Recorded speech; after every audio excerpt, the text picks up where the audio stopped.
ఎంతైనా రక్త సంబంధమే. కొన్ని విషయాల్లో విభేదిస్తాం కానీ ఎక్కడో మూల తమవారే కదా అన్న భావన ఉంటుంది. ఇప్పుడు జగన్లో అది కనిపిస్తోంది. తనను రాజకీయంగా విభేదించి తనను టార్గెట్ చేస్తున్న షర్మిలపై జగన్ సానుభూతి చూపిస్తున్నారు. జగన్లో సడన్ చేంజ్ పై రకరకాల చర్చ నడుస్తోంది. అయితే షర్మిలపై సానుభూతి చూపుతూనే జగన్ సెటరికల్ గా మాట్లాడడం గమనార్హం. ఎన్నికల ప్రచారంలో బిజీగా ఉన్న జగన్ నేషనల్ మీడియాకు ప్రత్యేక ఇంటర్వ్యూ ఇచ్చారు. ఈ క్రమంలో చంద్రబాబుపై విరుచుకుపడ్డారు. అక్రమ కేసుల ఛార్జిషీట్లలో వైఎస్ రాజశేఖర రెడ్డితో పాటు తన పేరు చేర్చింది కాంగ్రెస్ పార్టీయేనని ఆరోపించారు. ఇందులో చంద్రబాబు కూడా పాపం ఉందని విమర్శించారు. ప్రస్తుతం షర్మిలతో పాటు తెలంగాణ సీఎం రేవంత్ రెడ్డి వెనుక చంద్రబాబు ఉన్నారని, ఆయనే అంతా నడిపిస్తున్నారు అంటూ సంచలన ఆరోపణలు చేశారు. తన సోదరి షర్మిల కాంగ్రెస్ వైపు వెళ్లడం బాధగా ఉందని చెప్పుకొచ్చారు జగన్.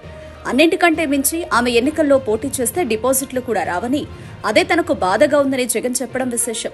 కడప పార్లమెంటు స్థానంలో షర్మిలకు డిపాజిట్లు రావని కూడా జగన్ తేల్చడం సంచలనంగా మారింది. జగన్ వ్యూహాత్మకంగా ఈ ప్రకటన చేశారా, లేకుంటే జాతీయ స్థాయిలో షర్మిలను పలచన చేయడానికి చేశారా, లేకుంటే వారి వెనక చంద్రబాబు ఉన్నారని చెప్పడం ద్వారా బీజేపీ అగ్రనేతలకు సమాచారం అందించారా అన్నది తెలియాల్సి ఉంది.